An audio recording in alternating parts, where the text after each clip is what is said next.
Good morning all of you all student. हम ये video जो लेकर आए हैं ये बीएड के फर्स्ट पेपर के फर्स्ट सेमेस्टर का फर्स्ट यूनिट है। इसमें हम अध्ययन करेंगे शिक्षा क्या है, शिक्षा का अर्थ क्या है, शिक्षा की परिभाषा क्या है, शिक्षा के प्रकार कौन कौन से हैं। फिर दूसरा पार्ट इसका जो है दर्शन क्या है, दर्शन का अर्थ क्या है, दर्शन के अप्रोच कौन कौन से हैं, तत्व मीमांसा क्या है, ज्ञान मीमांसा क्या है और मूल मीमांसा क्या है। फिर देखेंगे दर्शन और शिक्षा का संबंध क्या है। फिर देखेंगे दर्शन का शिक्षा पे प्रभाव क्या है और शिक्षा का दर्शन पे प्रभाव क्या है। शिक्षा एक ऐसी उड़ान है जिसे पंखों की जरूरत नहीं है और यह सिर्फ ध्यान मांगती है, इसे रटने की जरूरत नहीं है। यानी हम इस कंसेप्ट को लेके आए हैं कि रटने की जरूरत नहीं है, आपको ध्यान से 30 मिनट पढ़ना है केवल मेरे साथ, और इस गारंटी के साथ कि इस यूनिट से यानी जो फर्स्ट यूनिट है इस यूनिट से आपके एक लॉन्ग क्वेश्चन आएगा ही आएगा जो 15 नंबर का होगा और 2 आएंगे शॉर्ट क्वेश्चन जो हो जाएंगे 4 और 4 प्लस 4 इक्वल टू 8, यानी टोटल 23 नंबर का क्वेश्चन आएगा ही आएगा यहाँ से। यानी अगर हम 30 मिनट इस वीडियो को ध्यान से देखते हैं तो 23 यानी 23 नंबर का क्वेश्चन तो हम हल कर ही देंगे। और इस आधार पे जिस तरह से वीडियो बनाएंगे, जो ये पीडीएफ है, अगर इस तरह से कॉपी में लिखते हैं तो 20 नंबर से कम किसी भी एग्जामिनर को देने, कोई भी एग्जामिनर 20 नंबर से कम नहीं देगा। तो हम जो वीडियो आज लेके आए हैं ये 23 नंबर का है जो फर्स्ट सेमेस्टर के लिए है। आगे हम चलते हैं, इसमें हम आपको बताइए क्या क्या पढ़ना है।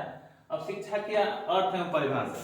अब शिक्षा का अर्थ एवं परिभाषा के बारे में अगर हम गहन चिंतन करते हैं तो शिक्षा के अर्थ के बारे में बहुत सारी चीजें लिखी जा सकती हैं, लेकिन हम जो कॉपी में लिखेंगे उसमें क्या क्या लिखेंगे बस वही बात हम यहाँ पे करेंगे क्योंकि टाइम नहीं है। फरवरी में ही आपके फर्स्ट सेमेस्टर की परीक्षा समाप्त हो जाएगी। अब देखिए शिक्षा का अर्थ। शिक्षा का अर्थ को 2 दृष्टिकोण से देखेंगे। देखिए ये पीडीएफ को ध्यान से देखिएगा क्योंकि ये पीडीएफ जो बनाई गई है इस पीडीएफ के जैसे ही अगर आप राइटिंग करते हैं कॉपी में तो आपके 80+ नंबर आने की पूरे चांस रहेंगे। यानी 80% नंबर आना ही आना है, 80% नंबर आना ही आना है थियरी में। अगर इस तरह से लिखते हैं तो फिर अपने मन से और सीरीज से लिखेंगे तो फिर क्या नंबर आएगा या मुझे नहीं पता है। अब आइए देखते हैं शिक्षा का अर्थ। अगर पूछता है, प्रश्न पूछता है कि शिक्षा का अर्थ क्या है, इसे परिभाषित कीजिए 4 नंबर में, तो हमको कुछ नहीं लिखना है, लिख देना है कि अब शिक्षा के अर्थ के बारे में लिखना है तो लिख देना है कि शिक्षा मानव विकास का मूल साधन है। इसके द्वारा मनुष्य की जन्मजात शक्तियों का विकास, उसके ज्ञान एवं कला कौशल में वृद्धि एवं व्यवहार में परिवर्तन किया जाता है और उसे सभ्य, सुसंस्कृत एवं योग्य नागरिक बनाया जाता है। अब शिक्षा के अर्थ के बारे में बहुत सारी चीजें कही गई हैं, जैसे शिक्षा के बिना मनुष्य पशु के समान है और वो भी वैसे पशु के समान है जिसकी पूंछ ना हो। बहुत सारी चीजें बहुत सारे विद्वानों द्वारा की गई है, बट यहाँ बहुत सारी चीजें पढ़ने की जरूरत नहीं है। अब शिक्षा के अर्थ को हम 2 दृष्टिकोणों से देखेंगे क्योंकि ये शिक्षा जो है इसके लगभग हर पार्ट में 2 दृष्टिकोण देखने को मिलेंगे आपको। एक इंडियन, एक भारतीय दृष्टिकोण और दूसरा पाश्चात्य दृष्टिकोण। यानी इंडियन जो भारतीय मत है उसको देखेंगे और जो पाश्चात्य मत यानी फॉरेन मत जो है उसको हम देखेंगे। अब सबसे पहले हम भारतीय मत देखते हैं। तो भारतीय मत की जब हम बात करेंगे तो इसमें संस्कृत से हम अछूते नहीं रह सकते हैं। अब शिक्षा जो है विद्वानों का ऐसा मत है कि शिक्षा जो है संस्कृत के शिक्ष धातु में अप्रत्यय लगाने से बना है जिसका अर्थ होता है सीखना और सिखाना। इस आधार पे हम कह सकते हैं कि शिक्षा सीखने और सिखाने की प्रक्रिया। थोड़ा सा ध्यान देने की जरूरत यहाँ पे है हम लोगों को, थोड़ा सा ध्यान देने की जरूरत यहाँ पे है हम लोगों को कि शिक्षा क्या है। शिक्षा जो है संस्कृत के शिक्ष धातु में अप्रत्यय लगाने से बना है, बस इतना ही याद करना है हमको। शिक्षा संस्कृत संस्कृत के शिक्ष धातु में अ प्रत्यय लगाने से बना है, जिसका अर्थ क्या होता है? सीखना और सिखाना होता है। अब यहां से एक परिभाषा हमारी बन गई। शिक्षा क्या है? संस्कृत में की शिक्ष धातु में अ प्रत्यय लगाने से बना है, जिसका अर्थ होता है सीखना या सिखाना। इस आधार पे हम कह सकते हैं कि शिक्षा सीखने और सिखाने की प्रक्रिया है। ये हो गया हमारा भारतीय दृष्टिकोण। अब हम आते हैं दूसरा, यानी पश्चात दृष्टिकोण। पश्चात दृष्टिकोण के आधार पे जो है बहुत सारी हमारी बुक्स हैं, उसमें आपको बहुत सारा चीजें लिखा मिलेगा कि एजुकेशन शब्द एजुकेटम शब्द से बना है, जिसका फिर एजुकेटम शब्द दो शब्दों से बना है, ई प्लस ड्यू को, जिसके आधार पे हम कह सकते हैं ई मतलब अंदर और ड्यू को मतलब विकसित करना, जिसके आधार पे हम कह सकते हैं कि शिक्षा अंतर्निहित पूर्णता की अभिव्यक्ति है। अंतर जो निहित है उसी की अभिव्यक्ति है, पूर्ण करके उसको बाहर निकालने की एक प्रक्रिया है। लेकिन पश्चात विद्वानों में एक बहुत बड़ा मत ऐसा है कि जो एजुकेशन शब्द है लैटिन भाषा के 3 शब्दों से मिलकर बना है। एजुकेटम, सॉरी थोड़ा सा यहां देखिए मिस्टेक है, आप इसको क्लियर कर लेंगे। ये क्या है? एजुकेटम। क्या है? एजुकेटम। एजुकेटम शब्द है, ये ट है और ये म है। एजुकेटम शब्द से बना है, जिसका अर्थ होता है प्रशिक्षित करना। जिसका अर्थ क्या होता है? ट्रेनिंग या टीचिंग। ट्रेनिंग होता है, यहां भी थोड़ा सा देखिएगा, जो टू ट्रेन, एक टू ट्रेन, टीचिंग और ट्रेनिंग। टीचिंग भी होता है, ट्रेनिंग भी होता है, प्रशिक्षित करना होता है और शिक्षण देना भी होता है। दूसरा है एडुसियर। एडुसियर का जो अर्थ होता है ये होता है आगे बढ़ना, शिक्षित करना। और तीसरा जो है एडुसियर है, इसका अर्थ होता है विकसित करना, बाहर निकालना। थोड़ा सा हम लोग यहाँ पे इसको देख लेते हैं दोनों को। अब जो भारतीय है, भारतीयों के अनुसार क्या है? भारतीय दार्शनिक के अनुसार शिक्षा किस धातु, संस्कृत की किस धातु से बनी है? संस्कृत के शिक्ष धातु से बनी है। शिक्ष धातु में अ प्रत्यय लगाने से बना है, जिसका अर्थ क्या होता है? सीखना और सिखाना होता है। जिसका अर्थ होता है सीखना और सिखाना। इस आधार पे हम कह सकते हैं शिक्षा सीखने और सिखाने की प्रक्रिया है। लेकिन फॉरेन के आधार पे क्या इसका अर्थ है? एडुकेटम, एडुकेयर और एडुसियर। जिसके आधार पे क्या होता है? इसका होता है प्रशिक्षित करना, आगे बढ़ना, शिक्षित करना, विकसित करना, बाहर निकालना। इस आधार पे हम कह सकते हैं कि शिक्षा, और फॉरेन राइटरों के अनुसार हम कह सकते हैं शिक्षा किसी व्यक्ति में पूर्ण निहित, पहले से ही निहित शक्ति को विकसित करना या बाहर निकालने की एक प्रक्रिया है।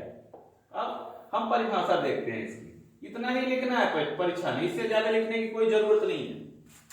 परिभाषा पूछता है अगर शिक्षा की परिभाषा क्या है, तो वहां भी हम लिखेंगे कि शिक्षा की परिभाषा, शिक्षा की जो परिभाषा है 2 स्तरों पे इसको हम देख सकते हैं।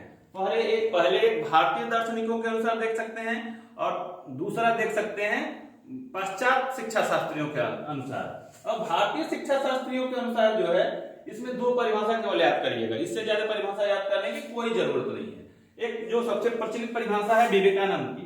विवेकानंद की परिभाषा याद करने का सबसे आसान तरीका, और विवेकानंद की परिभाषा रट लीजिएगा, याद करना ही करना आपको है।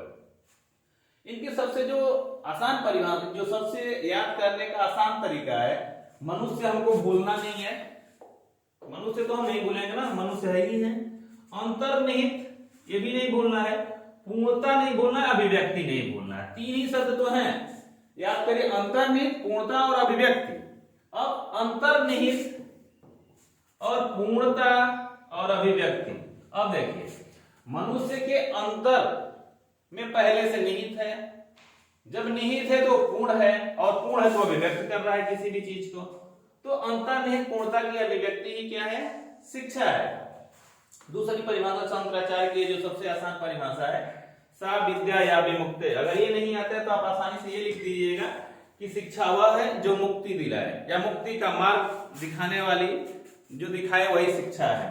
अब आगे हम देखते हैं पश्चात विद्वानों को। कंफर्म हो गया? विवेकानंद की जो परिभाषा है, जैसे मनुष्य के अंतर्निहित पूर्णता के व्यक्ति ही शिक्षा है, और शंकराचार्य की जो परिभाषा है साविद्या या विमुक्त है।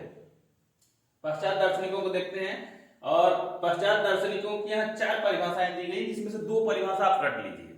यानी 2 भारतीय दार्शनिकों की परिभाषा है शिक्षा शास्त्रियों की परिभाषा, और 2 पश्चात शिक्षा शास्त्रियों की परिभाषा।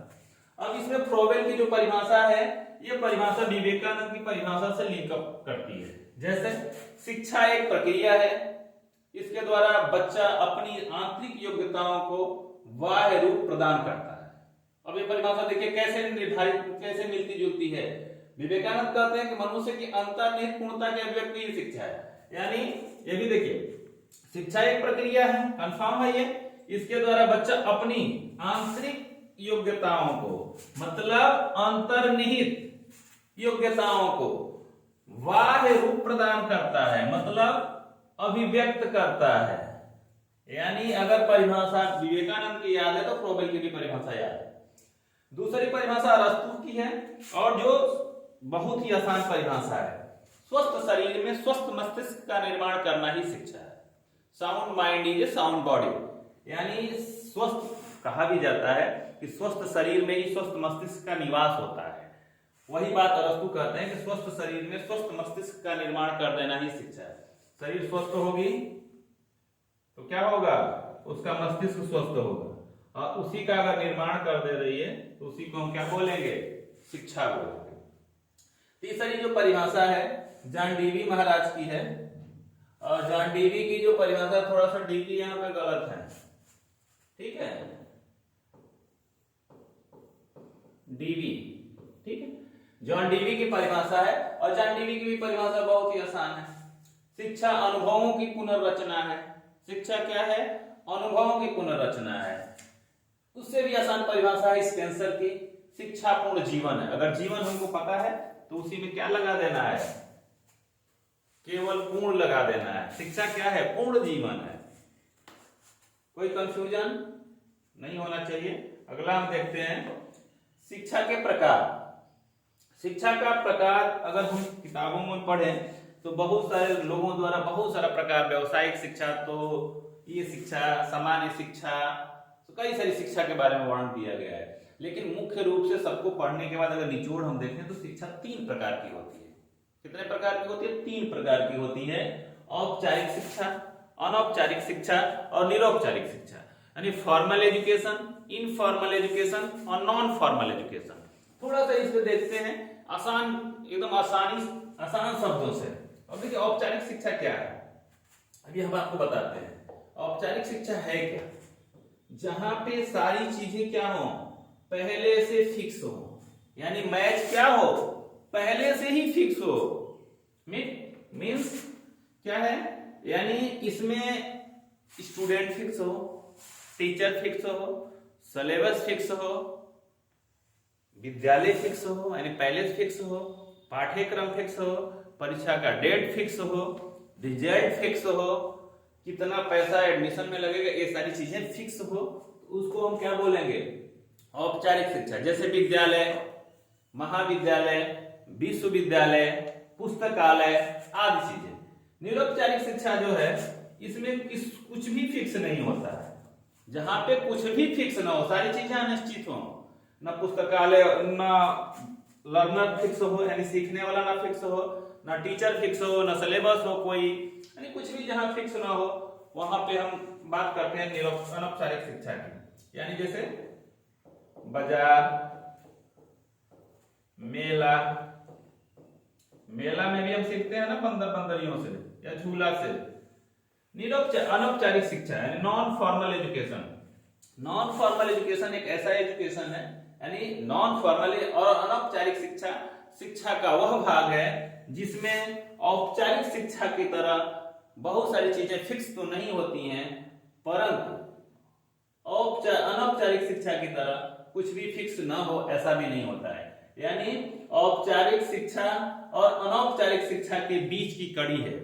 इसमें बहुत सारे, जैसे आप कोर्स में एडमिशन लेंगे तो फीस फिक्स है, परीक्षा फिक्स है, लेकिन आपकी उम्र फिक्स नहीं है, परीक्षा का डेट फिक्स नहीं है। बहुत सारी चीजें इसमें ऐसी हैं जो फिक्स नहीं होती हैं। इसका एग्जाम्पल के रूप में अगर हम देखें तो ओपन स्कूल, ओपन विश्वविद्यालय, यानी जैसे इग्नू है, राजर्षि टंडन है, जैसे कई सारी ऐसे संस्थाएं हैं जो ओपन एजुकेशन की बात करती हैं, जैसे राजर्षि टंडन, इग्नू आदि संस्थाएं हैं। जैसे यहाँ बहुत सारा जिक्र किया गया, स्थान निश्चित हो, विधिवत इसके बारे में बताया गया, आप देख लीजिएगा इसको।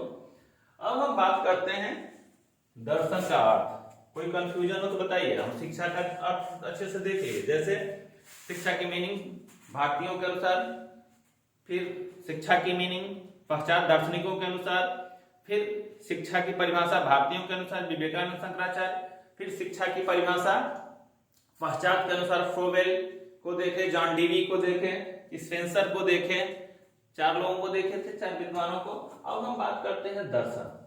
दर्शन क्या है? बहुत गूढ़ प्रश्न है कि दर्शन क्या है।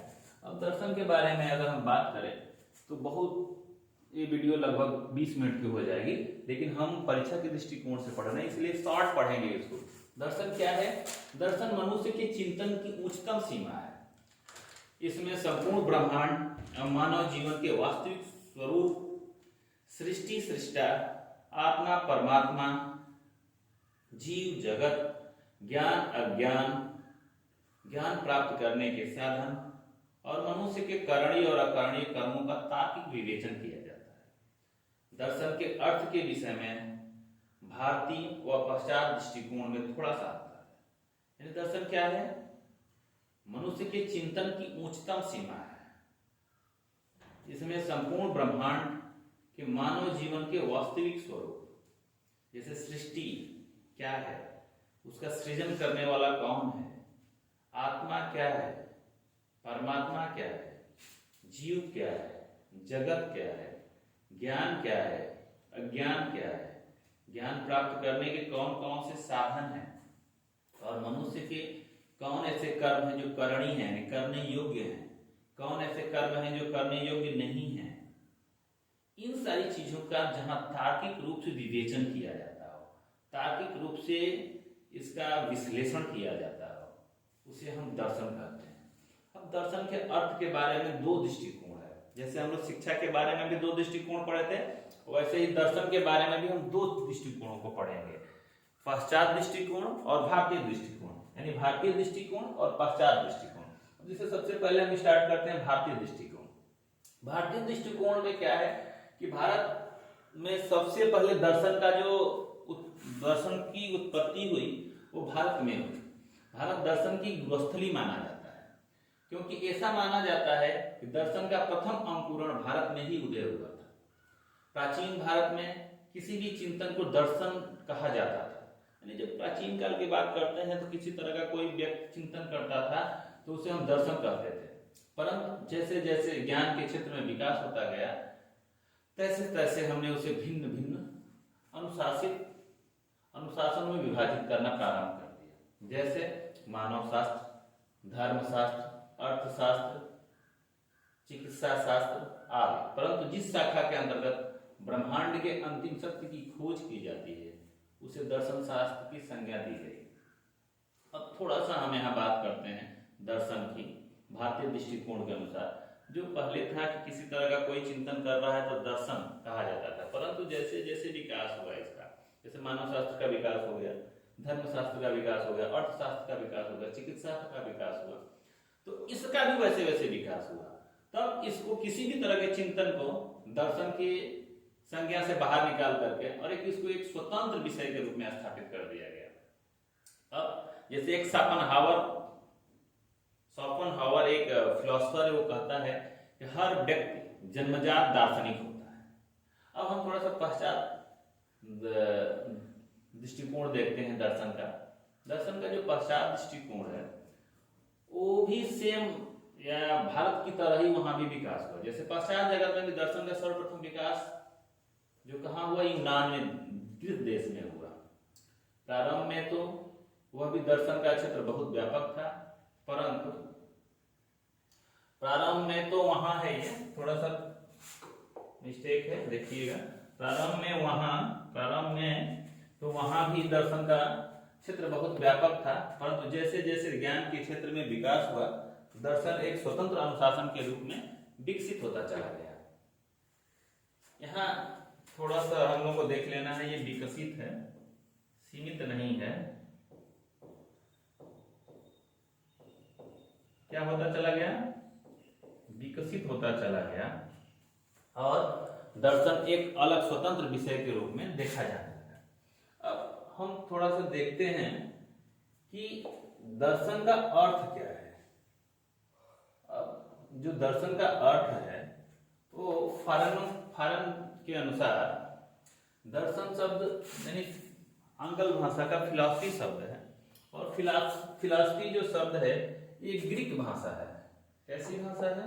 ये ग्रीक यूनानी भाषा है। कैसी है? यूनानी भाषा है। और जो दर्शन है यानी फिलॉसफी है वो दो शब्दों के मेल से बनी है, फिलॉस धन सोफिया, जहां फिलॉस का अर्थ होता है लव और सोफिया का अर्थ होता है नॉलेज या विजडम, यानी लव फॉर नॉलेज। इसका अर्थ हम कहें तो हो सकता है, अब इसको कहें तो कह सकते हैं कि philosophy is the study of love या philosophy is the love of wisdom. आगे हम देखते हैं क्योंकि कम समय में इसको देखना है हमें। ठीक है, अब दर्शन की परिभाषा सेम वही बात आएगी यहाँ भी जैसे हम लोग शिक्षा में पढ़े। दर्शन की परिभाषा को दो रूपों में हम देखेंगे। दर्शन की जो परिभाषा है उसको दो रूपों में हम देखेंगे। पहले भारतीय दृष्टिकोण के अनुसार यानी भारतीय दार्शनिकों के अनुसार, और दूसरी परिभाषा हम देखेंगे पाश्चात्य फिलोसफरों के अनुसार, पाश्चात्य दार्शनिकों के अनुसार।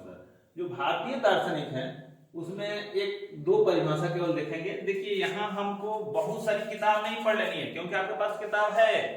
हमको वो चीजें पढ़नी है जो परीक्षा की दृष्टि से उपयोगी है और वही परीक्षा में हम लिखेंगे, निचोड़ हम पढ़ रहे हैं। इसमें दो चीजें याद करने की है जो बहुत ही आसान है। उपनिषद के अनुसार दृश्यते अनेन इति दर्शन, यानी जिसको देखा जा सके वही दर्शन है।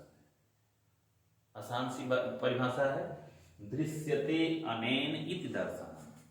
दूसरी जो परिभाषा है डॉक्टर सर्वपल्ली राधाकृष्णन की है, दर्शन सत्य के स्वरूप की तार्किक विवेचना है। दर्शन जो है क्या है? सत्य के स्वरूप की तार्किक विवेचना है।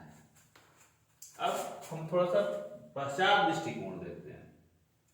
पश्चात दृष्टिकोण में भी दो फिलोसफरों को हम देखते हैं, फिक्टे और काम्टे को। फिक्टे के अनुसार दर्शन ज्ञान का विज्ञान है, यानी दर्शन ज्ञान का विज्ञान है, यानी philosophy is the knowledge of science. आसान सी परिभाषा है, दर्शन ज्ञान का विज्ञान है। काम्टे के अनुसार दर्शन विज्ञानों का विज्ञान है, यानी philosophy is the science of sciences. Philosophy is the science of sciences, यानी दर्शन क्या है? विज्ञानों का विज्ञान है। इस क्लास में हम केवल ये देखें कि शिक्षा का अर्थ क्या है, शिक्षा के प्रकार कौन कौन से हैं, शिक्षा की परिभाषा कौन कौन सी है, और दर्शन का अर्थ क्या है, दर्शन की परिभाषा क्या है, और दर्शन की शाखा थोड़ा सा हम देख लेते हैं कि दर्शन की शाखा कौन कौन सी है। दर्शन की तीन शाखाएं हैं, तत्व मीमांसा, ज्ञान मीमांसा और आचार मीमांसा या मूल्य मीमांसा भी इसको कहते हैं, यानी मेटाफिजिक्स, एपिस्टेमोलॉजी और एक्सियोलॉजी। ये दर्शन के तीन ब्रांचेज हैं, यानी तीन शाखाएं हैं जिसको हम आपके सिलेबस में जिसको पढ़ना है। अब हम क्या करते हैं कि इसके बारे में अगले कक्षा में हम पढ़ेंगे क्योंकि ये वीडियो काफी बड़ी हो जाएगी, और अगले कक्षा में हम दर्शन की तत्व मीमांसा, ज्ञान मीमांसा और आचार मीमांसा के बारे में अध्ययन करेंगे। और ये जो वीडियो है आपके परीक्षा के दृष्टिकोण से बड़े ही उपयोगी वीडियो है, अतः इस वीडियो को ध्यान से सुनिए और ध्यान से देखिए। इससे ही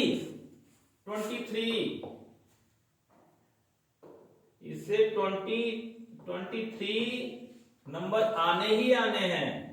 वो JNCU हो यानी जननायक चंद्रशेखर विश्वविद्यालय हो या महात्मा गांधी MGKGP या महात्मा गांधी काशी विद्यापीठ हो, दोनों से नंबर आने ही आने हैं। इसलिए नेक्स्ट वीडियो में हम इस पे बात करेंगे। अच्छा लगे तो सब्सक्राइब करिए, वरना कोई अच्छा लगे तब सब्सक्राइब करिए। Thank you.